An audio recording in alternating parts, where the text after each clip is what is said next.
Hi, this is Keith Ohm. Today we're going to have a short tutorial on how we can reference um, table data within your Excel spreadsheet using structured references. Now, what are structured references?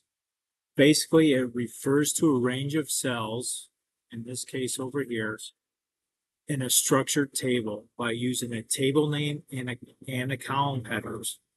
Now, I've already converted this data here into a table. And just to be clear, if you have data in your table, all you have to do is put your cursor within your data set anywhere and press Control T, and it will pop up a dialog box to have you create a table out of that. Now, once you do create a table, if you go up the table, if you have your cursor within the table area itself, go up to table design, and you could come over here and name your table. If you create a table for the first time, Excel will just give it a default table name.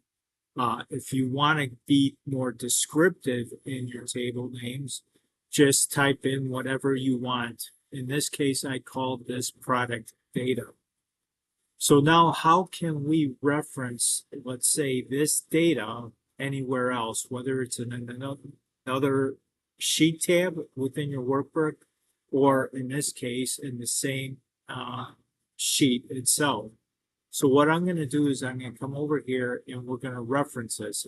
It's like using an Excel formula. You press the equals sign and you type in the name of your table. In this case, as we showed before, it was called product data. And as you can see, it comes up in your list, in this case, product table. Once you see that, you'll see like a little icon here that refers to or images like a table itself. So if you press tab into that, it selects it. And then if you want to select either a certain column or all the columns within your table, you press the square bracket, the left square bracket, and then it gives you the option of selecting your column names or anything else here in this case. So in this case, I want to select the entire data set. So I select all, tab into that, and close out with another right square bracket. I'll press enter. And as you can see, it creates a copy of your table of all your data.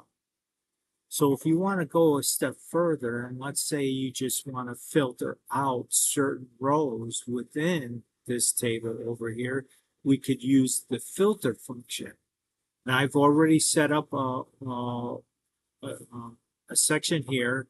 So what I want to do is I want to be able to filter this data set using the category column. And so I created a data validation list that lists all the unique values in the category column here. So after you select any one of them, well, now let's go over here and create a new formula. And we're going to use the structured reference within the filter function. So if you press equal, filter, tab into that. Now, what's the array? Where basically what this is, where are we going to find the data based upon the selection that we have here? So the data or the array is the table itself.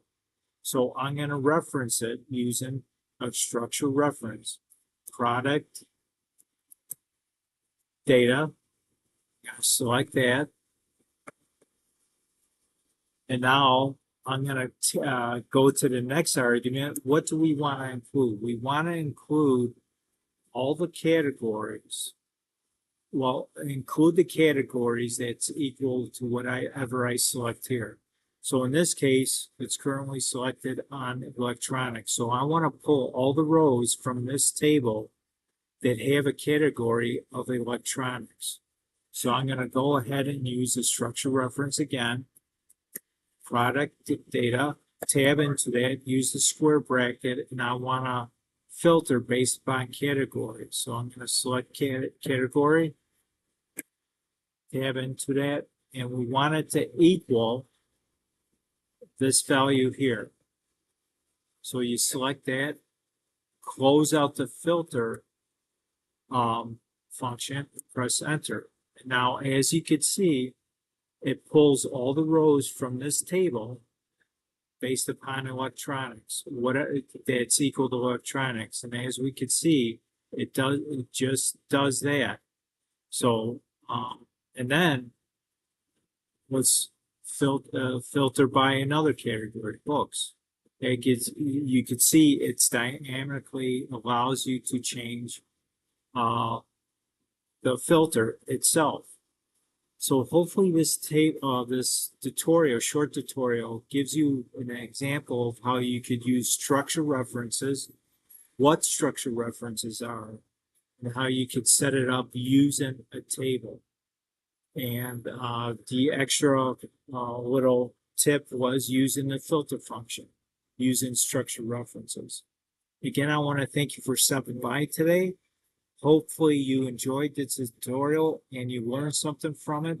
And also, please like and subscribe to my videos so you could always be updated when a new tutorial comes out. Thanks again, and I'll see you on our next video.